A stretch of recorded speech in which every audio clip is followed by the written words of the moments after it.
Hi, this is Austin Hepworth. I'm here along with Michael Hepworth, and we're back for another episode of The War in Heaven. Today we are talking about pride.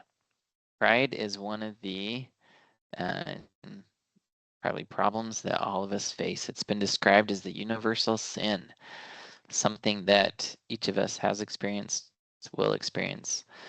And to me, it's very interesting to look at how pride plays into our lives and some of the things that it can get us to do or be involved in.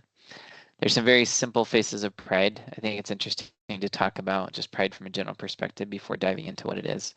And so we wanted to share just a couple quick examples from sports, since America loves sports. The NFL right now, I guess I can't even just say the NFL. Um, Football has come up with a way to help reduce head injuries. And the way to do it is to make the helmet have more padding on it. So this new thing called the Guardian cap that can go over a helmet. And they say that if one person wears it, it reduces head injuries by 10%. If two people wear it and the two collide, it can reduce injuries by 20%. And so they claim they've seen a marked decrease in the number of injuries or the intensity of them for players that wear this. And the NFL recently allowed players to opt into wearing it. Sometimes it's mandated during practice or preseason, but during games, people can choose to wear it. Now, you won't see it though on very many NFL players, and the main reason is it doesn't look good. There are a few that complain about it being a little bit bulky or maybe getting in their way of view, but many of them comment that it doesn't change their view and they don't really feel it. It's a very light cap that goes on. Um, but some have complained about that, but most don't wear it because of how it looks. And it's interesting to think about that to say, hmm, at what point do we balance, for example, safety, looks, different things? How much is football about looks?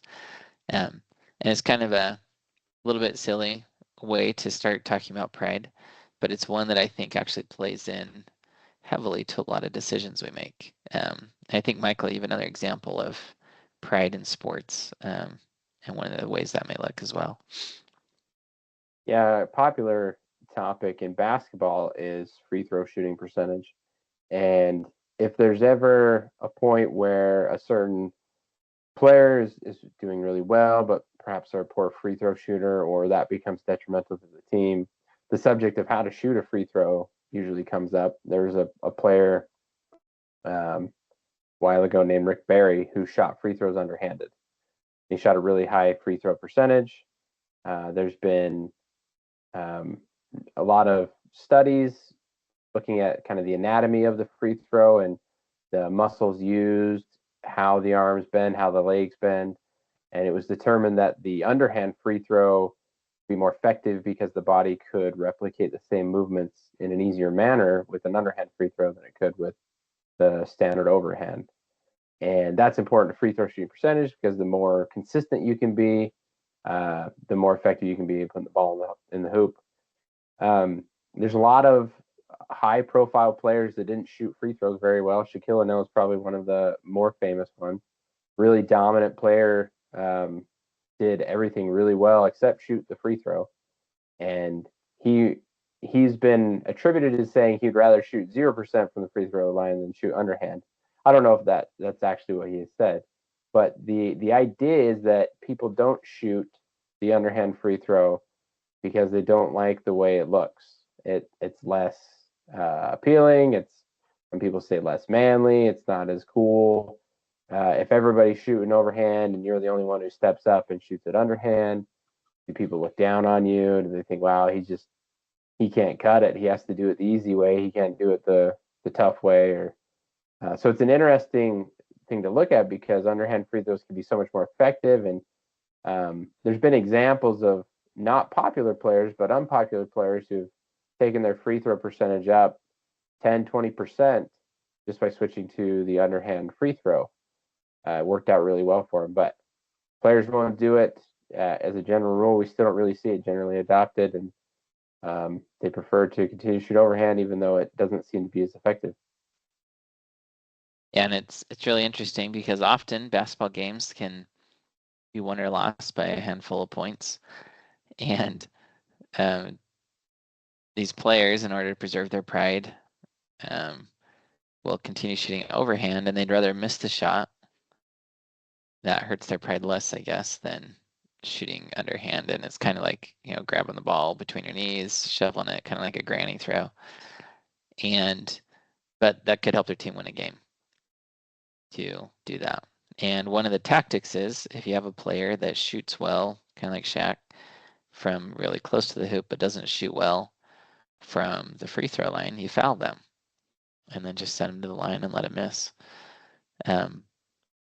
But again, these players won't do what's best for their team because they're more concerned about their image. And pride, when we talk about pride and faces of pride, one of the big things that comes up very quickly when you look at the War in Heaven and look at doctrine from the Church of Jesus Christ of Latter-day Saints on it, Satan sought for the glory of God. He wanted God to give him something that he didn't have himself. And part of this could have been prideful. There's other things that could have been as well. But when we look at pride in our lives and what it is, pride, I believe one way to define pride, in a way I like to look at it for purposes of talking about the War in Heaven, is to say that pride is when we find our self-worth through comparing ourselves to others.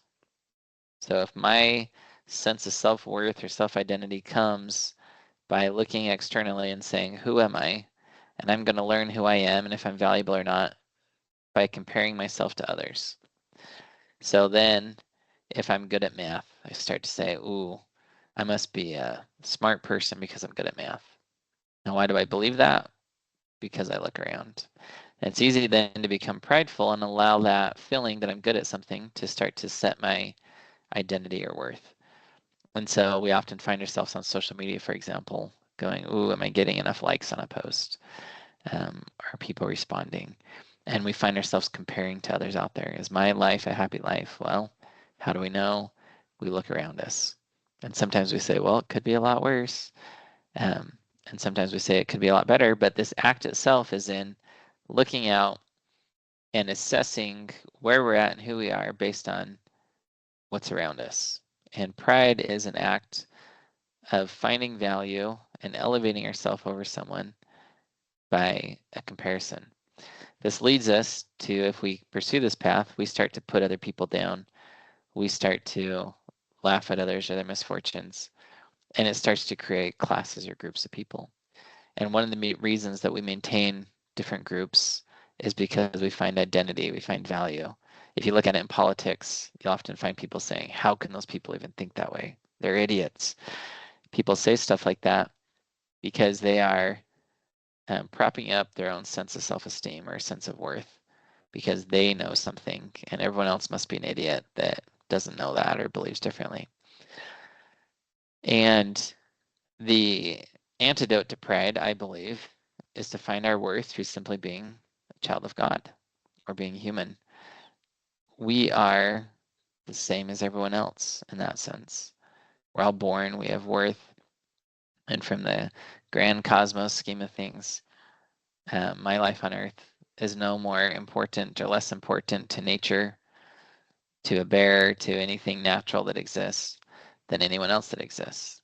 The bear can kill me just as easily as it can kill someone else. And when we recognize that we all have intrinsic value and that each one of us is valuable simply because we're human, and I go further to say we find our value in being a child of God, then we're no longer engaged in this need to compare to others.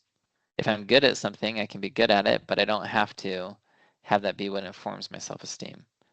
My self-esteem exists just because I'm human and there's value to me.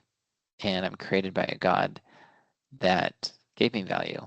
And there's purpose to who I am, why I am.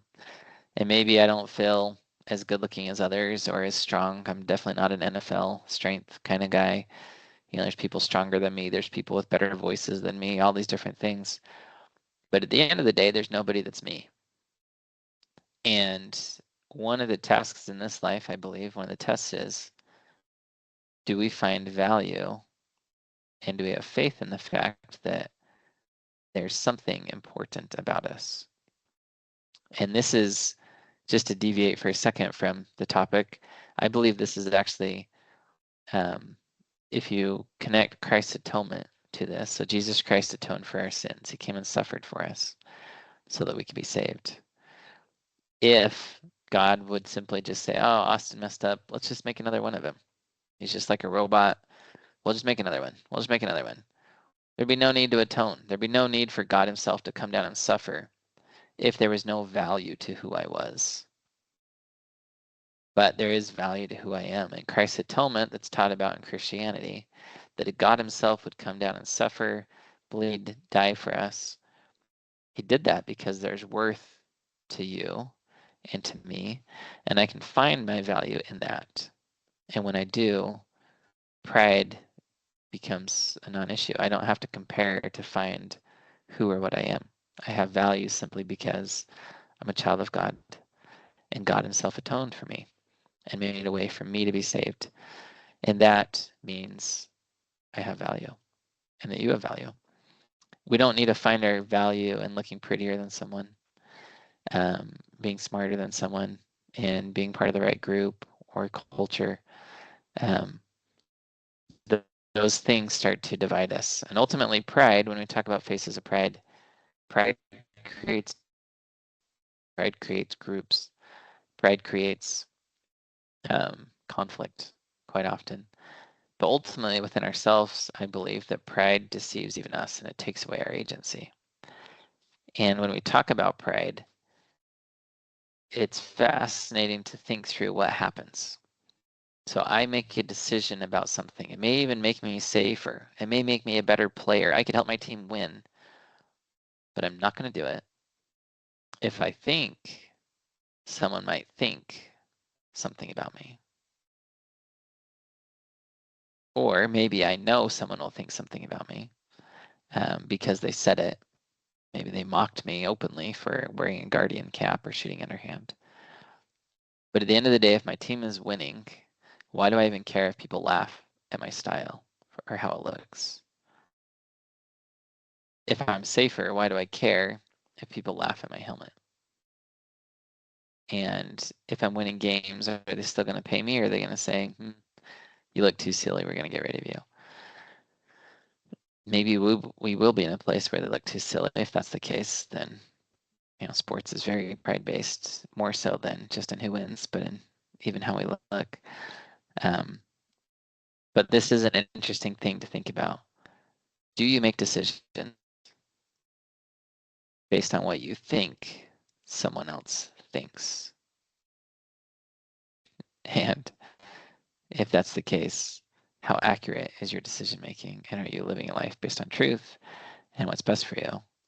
Or are you living in a lie because it's your perception of someone else's perception?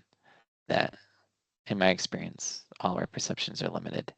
And I'm not sure how that gets us anywhere close to accurate in our decisions that we make. But Michael, before we talk more, I'm curious if you have thoughts on talking about pride, the basic definition, or some of the basic impacts it starts to have on us. Yeah, your ending point there leads me to think a lot about fear. That a lot of pride is driven by fear. We look around us and we say, "Am I doing as well as somebody else? Am I looking as cool? Do I stand out? I'm afraid to stand out. I don't want to stand out.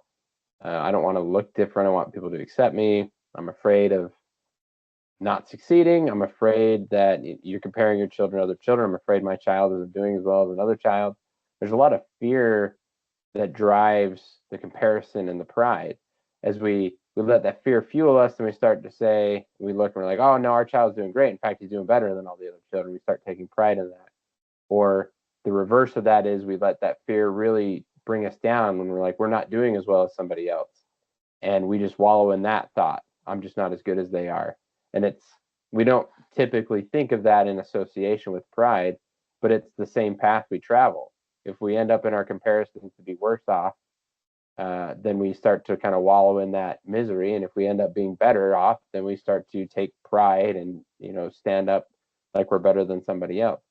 And there's a quote from George MacDonald in his book, The Princess and Curdie.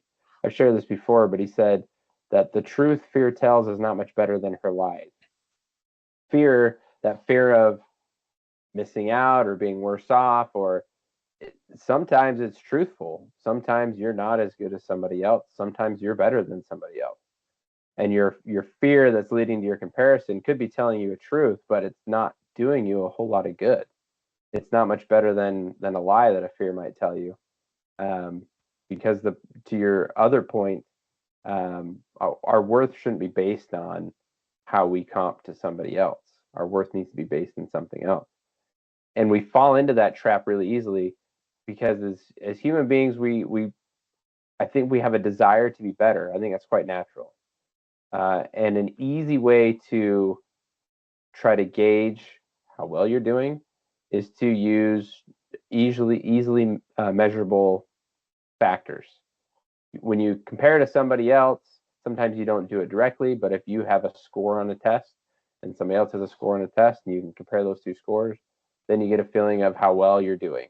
But it's based on somebody else and how well they did. And it's really easy to fall into that, maybe not pridefully at first, but with trying to be better. You look at a score, you look how fast you do something, how much weight you can lift, how well your child does on the test or something. And then you can start to take pride in that if things start to go really well. And it very easily turns to pride because we so easily look to measures to figure out how well we're doing with something. But if we're looking for evidence of value, it can't be based on how well we do something. To your other point, there's intrinsic value in who we are. We can't say, I do this thing really well, therefore I'm valuable. You're always going to find somebody who can do better than you. And you're always going to find something that you do worse at than somebody else. So your value can't just be based on the things you do. We love to do that in this life on this earth. We love to say that person is a millionaire, billionaire. Their value is great. We love to put monetary value on things. That person's very talented. They're a very valuable person. But our value can't stem from that. And if you want evidence of your value, you can't look at how well you're doing things. You have to look at who you are.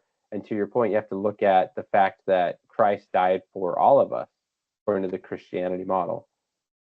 If you want evidence of your value, it's that Christ came to earth and sacrificed himself for you, for every one of us. And he didn't say only for those who can run really fast, only for those who can pass these tests. He said, I'm doing this for everyone. Your value is such that I'm willing to sacrifice myself for it. And to take that back to the war in heaven, that's to compare to the plan that Satan had, which was his goal here is everyone is saved. I'm going to take away your agency to choose, and I'm going to make it happen. But where's your value in that? There was no looking. He didn't look at any one of us and say, you're worth saving. He didn't sacrifice himself for that. It gave you no value and it gave you no choice. So when we let pride rule our lives, we diminish our own value. We take it away from something that is actually meaningful in the sacrifice of Jesus Christ. And we say, my value is only based on how fast I could run the 100-yard dash.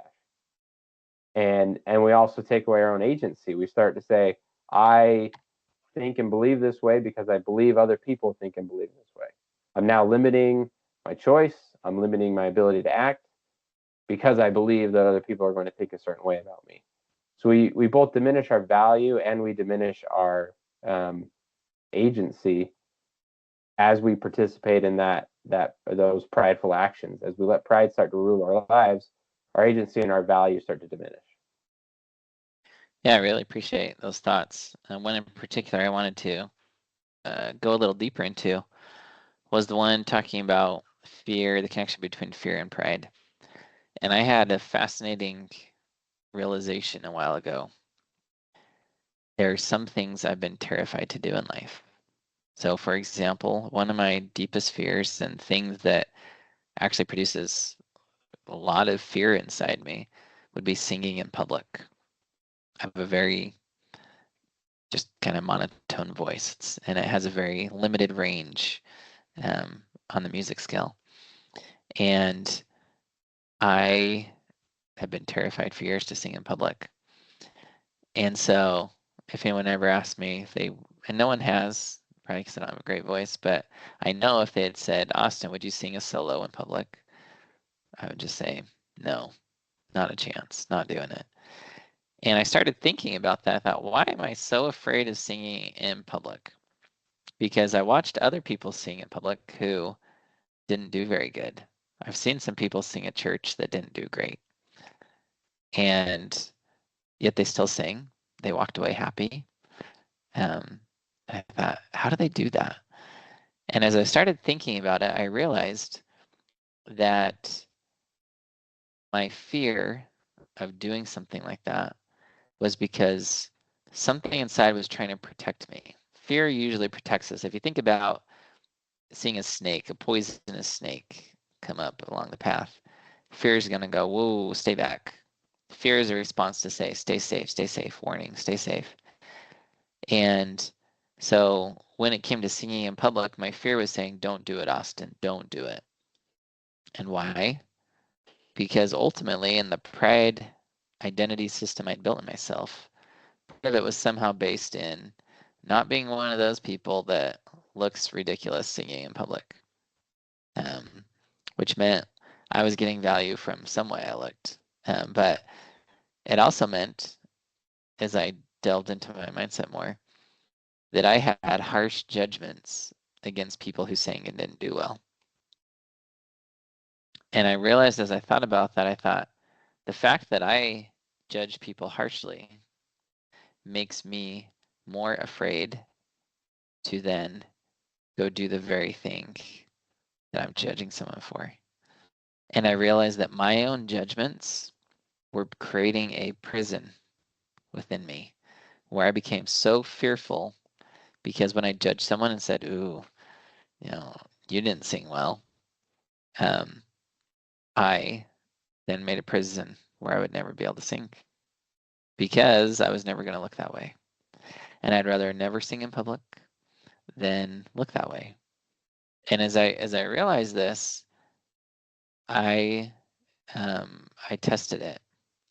And I actually said, I want to intentionally think and be super impressed at people who are willing to sing even though they didn't do it perfectly, to say, wow, that is incredible that they got up and were willing to share something even though it wasn't polished and perfect.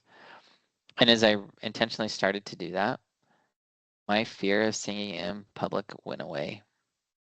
It was so interesting to see that something I was so afraid of was tied to a judgment I had, which was tied to pride and a place where I found identity or worth. And instead of finding it in just the fact that I exist and just going, you know what? I don't have the greatest voice. It doesn't have a huge range, but I'll still sing if you want me to sing, sure. Because at the end of the day, if everyone thought I was a horrible singer, why does it have to change what I feel about myself? Why did it change my intrinsic worth? If God didn't give me a singing voice, it didn't give me a singing voice. But I can still sing and share what I have. And this was really interesting for me to look at and realize that when I fear doing something because of the perception of others, it's a clear sign that the fear is saying, Austin, don't do that, because something in me knows I'm not going to measure up to others. And then it knows my pride's going to be hurt. And then it knows I'll feel depressed or sad or a loss of self-worth. And so it says, don't, you're going to hurt yourself. Why is it going to hurt, though, to not be perfect doing something? Because my pride's built around it. If I let go of the pride, there's no more pain, and then there's no more fear. And it's been so fascinating for me to start to look at my fears in life. Do I have a fear of public speaking? Do I have a fear of taking on responsibility? Do I have a fear of, all these different pieces? What is it that I fear? Do I have a fear of marriage? It's probably tied to something I find self-worth in, and my body or my soul or whatever it is saying, whoa, whoa, whoa, danger. You are going to mess up. It's not going to be perfect. So don't do it. So in basketball, if I go play basketball, I'm afraid to take a shot. Why? Because I don't want to be that guy that just shoots the ball and misses. What does that mean? I judge people who shoot the ball and miss. Those things go hand in hand. And then I recognize, whoa, I've got pride. That pride is now putting me in a prison where I won't take a shot because I'm concerned what someone else will think. And time again, I'd go play basketball and people would pass me the ball and say, shoot it, Austin. And I go, no, pass it. Like, just shoot it, Austin. And it was fascinating because my perception of what I thought they would think wasn't what they thought at all. They were super happy to have me shoot the shot and miss it. They were okay with that. They wanted me to practice and get better. They were nice guys. But because I judged people, I wouldn't shoot. My own judgments created my own prison because my own judgments were tied to my own pride. And ultimately, pride imprisons us. It stops us from moving forward. It stops us from exercising our agency. And so Satan, in this war in heaven, he doesn't want us to progress. He wants us to feel stuck, powerless to do something. And he uses pride to stick us, to stop us from progressing. When we don't progress, we lose happiness. We lose fulfillment in life. Happiness and fulfillment come through progression. That's where these things come from. But our pride will say, ooh, don't try it. You might look silly. And guess what? The first time you do something, the truth is, you will probably look silly the very first time. The first shot you take is going to fly like crazy. The first podcast you do is going to be bad. Maybe the second one, maybe the third. But ultimately, if you want to get good at something, you have to practice it. You have to try it. You have to put it out there. And you don't find your worth in that. You find your worth in the progression and improvement in this process. And if you can let go of the pride and finding your identity through that thing, you can then move forward on that much easier. And you can gain the skills necessary to do well at it even. And again, that then sets its own trap because then you can start to feel prideful about that. And so you always have to come back to this place of saying, I'm a child of God. Why do I have to live in this world where I'm guessing what someone else thinks and my perception of what they might perceive is trapping me? And I won't do it.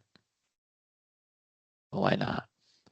Now, again, it's not to say throw people's perception out the window completely. There are some things we should care about. It's okay to look respectful, to help contribute to a good energy in the room, different things like that.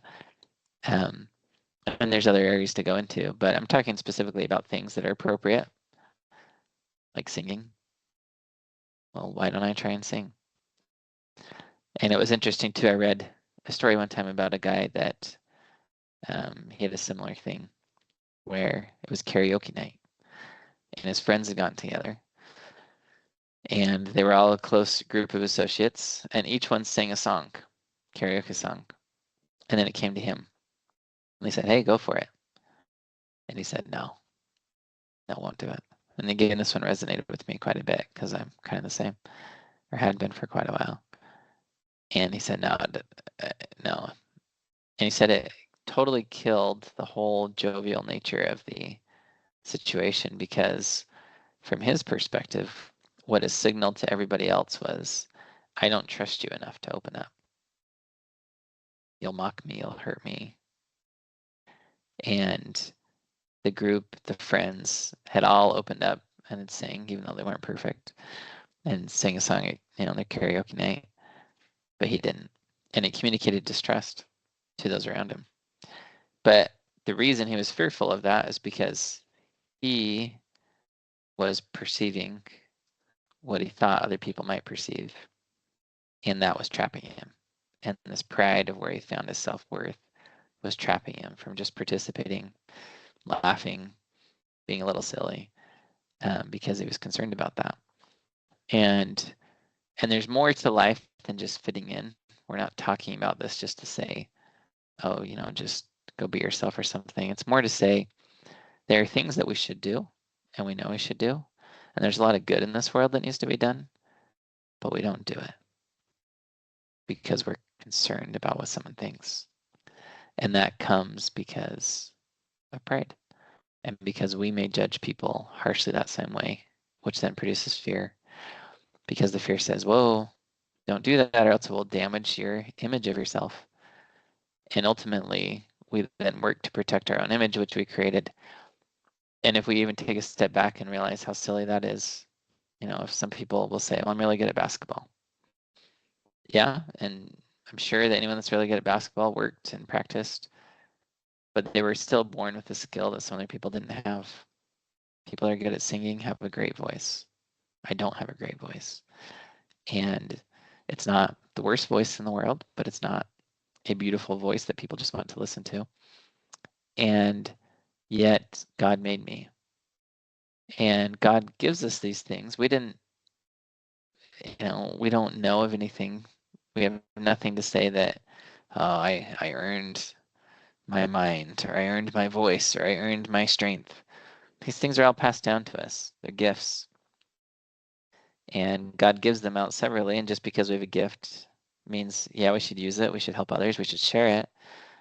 But we shouldn't find a sense of greater self-worth than anyone else around us because of it. God gave everybody gifts. And some people can speak really well. Some can sing really well. Some can design bridges. Ultimately, we all work together, and we all need each other to be able to find the deep meaning and satisfaction in life. If you look at our society, it's built on the contributions of millions, billions of people that each gave their part, their own little niche, the things that they're good at, they contributed. And it built our society today. We all need each other. We're not self-made. We had teachers, we had books we read, we have YouTube videos, whatever it is we listen to. None of us are self-made. That's not the way this life works. But we can share and contribute with others. Michael, do you have more thoughts on pride or anything else you want to share there? I liked how you touched on the idea of we have an image that we form of ourselves, and that's usually what we're fearing of destroying. We think, I am this kind of person, I appear this way to other people, or I like these things about myself, and we're afraid to do certain things because it doesn't fit with our image, or we think it may taint our image. And so pride sometimes is what we think other people see, but also lots of times it's what we see in ourselves.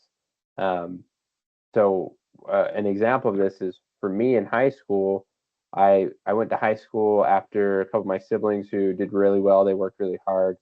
They had a lot of awards in high school. And when I went to high school, I didn't work super hard. I had a fear of not being able to do everything my siblings did. I thought, what if I work really hard and I don't do as well as they did? So that really scared me. And I had teachers that said things about how, yeah, you're just not as good as your siblings. And so my recourse was, I'm making an image of myself where I could do it if I wanted to, but I don't want to. My pride said, yeah, you can do that, but you don't want to because you don't want to be like them. And so I went to this place with my pride where I had this image of myself. Yeah, you can do it, but don't worry about it because you don't want to be like them. And after high school, I got to the point where I realized that it was my pride that was speaking more than anything. And that's what drove me in college to go study mathematics. I don't have a great skill in mathematics. Other people get it a lot better than I do. But for me, it was, I needed to go and challenge myself with something I wasn't spectacular at to see what I could do if I actually put in the work and the effort. To see if I could change that image of myself. I lived for such a long time up to college doing things that I was good at, kind of naturally. And I lived in that comfortable space because I was very comfortable with myself, and I had an image of myself that I was good at the things I was doing. And so people could look at me and they would be like, yeah, he's good at all these different things. And I never did anything that I wasn't good at. Again, kind of pride driven. It was me looking at myself. I wanted a certain image of myself. So I went to college and I studied mathematics, and I was in classes with, I remember one particular class, a student had asked the teacher a question about something they'd read in a textbook that wasn't a part of the class. And I just thought to myself, I can barely keep up with what I'm doing. And this guy's reading extra textbooks. Like, lots of these people in these classes were way smarter than I was. They got the concepts a whole lot faster than I did. But it taught me what I was capable of if I worked at something. I'm not spectacular in mathematics. I graduated. I was successful in what I did, but it took a lot of work. And then it took me being able to say, you know what, you're not great at this. And it's okay that people know you're not great at this, even though you're studying it. And I had a teacher tell me I needed to get out of the program because I wasn't going to be successful with it. But I said, no, I gotta stick to it. I gotta do something I'm not good at. And it was changing that idea of myself of, you can be a person that tries really hard at something and still isn't that great at it.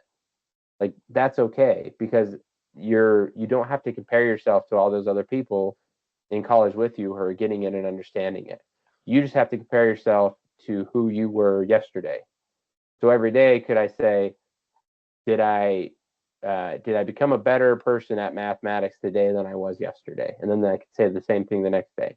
And if I had a kind of that consistent look of, I am doing better for myself, then it didn't really matter what other people thought. I can say I graduated with a degree in mathematics. Yeah, I'm not the greatest. I know some things, but it was a lot of hard work, and I'm not going to be one of those brilliant mathematicians out there.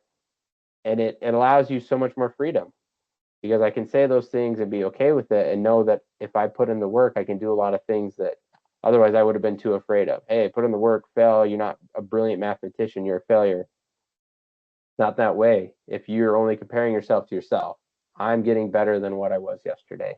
My value doesn't lie in being the best at this thing. It lies in what I am becoming. So there's this truth of, our value is intrinsically in who we are and in who we become. And who we become doesn't depend on anybody else. It depends on the choices that we're making. So are we trying those things that we're afraid to try because we have a certain image of ourselves, or we believe other people look at us in a certain way? That's going to inhibit our choices.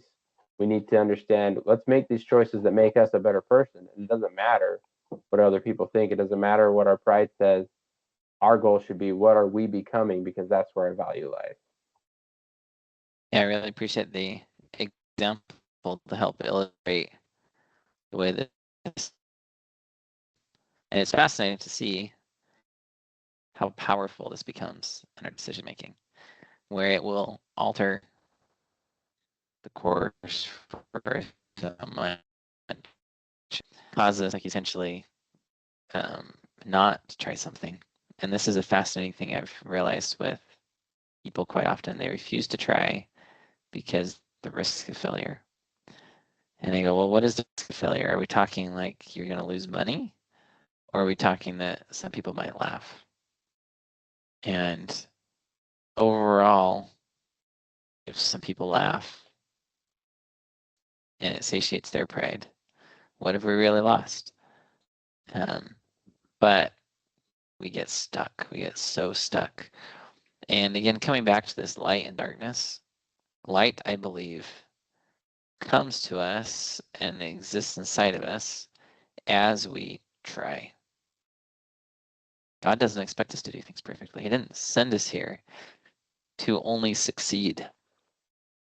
I remember this just last week, had a discussion with people where they were convinced, essentially, we often become convinced that God will never ask us to do something that harms us or hurts us. And I challenged that and said, I actually believe that God does ask us to do things that may harm us or hurt us because we're trying. And for example, you could try something new and break an arm, potentially, or a leg. You could try something and damage your house. Maybe you tried plumbing or something and ended up spilling water and getting a leak. But the whole point of Christ's atonement was to make up for our mistakes. And we were specifically in a place where the effort was more important than the result. Because ultimately, God says, the result's not up to you. The result's not in your hands. It's the effort that's in your hands. You can try, you can do something. And that's the part you need to work on and focus on. Because it goes back to I believe, the principle of divine increase that's taught in the parable of the story of the 5 loaves and 2 fishes, or 5,000 people to feed. God asked the people what they had, and they were able to find 5 loaves of bread and 2 fishes. God took that and multiplied that. So the efforts were 5 loaves and 2 fishes, nowhere near enough for 5,000. But the effort was then multiplied by God, and a result was achieved. And pride will also tell us that we're responsible for the result. But that's very far from the truth. The result's not in our hands because there's agency involved. This world is full of agents, people who can agents. But we are responsible to try. And when we try and we take effort and we're willing to make mistakes, we're willing to sound a little silly, and then find out life goes on. And it goes back to some of the things I've talked about on podcasts where, I had a great fear my daughter would break her leg on a tramp, or my kids would get stung by a bee if they went outside with other shoes on. Well, those things happened. My daughter did break her leg on a tramp. I had 2 children that did get stung by a bee when they went outside without shoes on. But life went on. And the break wasn't the end of things. My daughter broke her leg, was in a cast for 3 weeks, and it was off, and can never tell it ever happened. And these are things I've learned where when I try and fail, life goes on. I remember the first time in law school, I stuttered growing up. And so I developed a fear of speaking, and I would rather not speak than look silly stuttering. And I would rather look dumb or whatever by not speaking than looking dumb by stuttering. For whatever reason, my pride shook out that way. And so when it came time to be in law school and really push the public speaking side of things, it was difficult for me because I was so afraid of it. And the first time I did it, it was a requirement for class. We had to get up and make an argument. They brought in real judges and attorneys. And it went just as my fear predicted. It was horrible. The feedback I got from one of the attorneys said that it sounded like I was talking to the Great Lakes with rocks in my mouth. I was in Michigan at the time for law school. So the Great Lakes were a thing there. And again, from the perspective of having this kind of pride built around, well, I'm not going to look silly speaking, and then having to speak, and then having someone say, well, sounded like you were talking to the Great Lakes with rocks in your mouth. My fear, again, was true in a sense. It hurt my image of myself. And at the end of the day, though, the truth was, it probably didn't sound that way. I still struggled and wasn't completely through all my speaking issues, but I continued to practice. And as I did, and as I let go of being concerned what other people thought, my speaking got better and better. And my ability to speak and communicate thoughts got better as well. Now, again, I don't profess to be the most eloquent or the most polished, but seeing where I was to where I am now brings a deep sense of fulfillment, joy, and light. I've progressed. And sure, people have judged me along the way, and they've said things that maybe weren't nice. But at the end of the day, that doesn't even matter right now. I have value. I'm a person. We don't all need beautiful voices. We don't all need to not stutter to have value still. And I'm learning that. And that helps me then continue on. And but when I internalize the fear brings darkness with it. It brings depression. It brings sadness. We're stuck. Being stuck means we're not progressing. And being stuck ultimately is, in a sense, it's a form of death. If you think about being in a coffin, you're stuck. You're just there. If you're alive, things are happening. You're moving. You're tackling things, addressing issues, you're acting as an agent. But when you start to trap yourself in your fear and in your pride, and you can't move, and you can't say something because you're afraid of what people think, then you're stuck. And spiritually, that's kind of like getting stuck in a tomb. It's a form of death to not progress. And so pride brings with it a form of spiritual death. It brings darkness.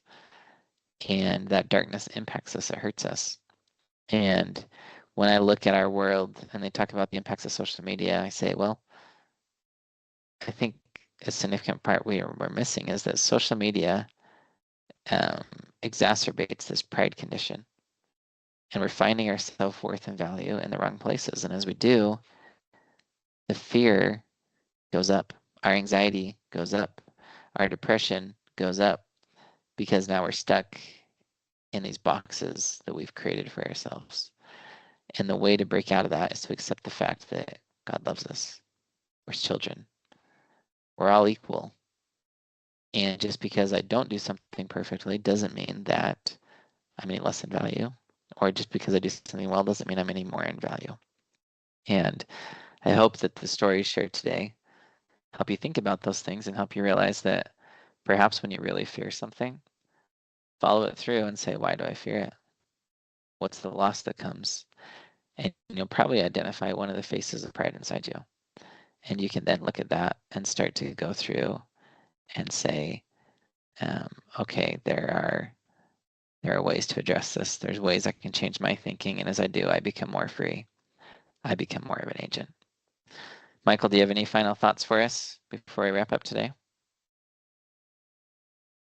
No, I just want to reiterate that your value doesn't come from what the world perceives of you, or even sometimes what you perceive in yourself. It really comes from who you are as a child of God. The evidence of that being in Christ dying for you, and your fulfillment comes in who you are tomorrow compared to who you are today. It comes in that becoming instead of necessarily the things that you do as judged by the world. Yeah, well, thanks so much. And thanks for joining us today as we talk about pride. We may get into pride more in future episodes as well. There's a lot of ways it plays out, but think about it in your own life. Take stock of what you're afraid of, especially involving interactions with others, and use that as a way to help you unpack some of that, and then make the goal to see yourself as equal and valuable simply because you are, and you are important and needed. So thanks for joining us.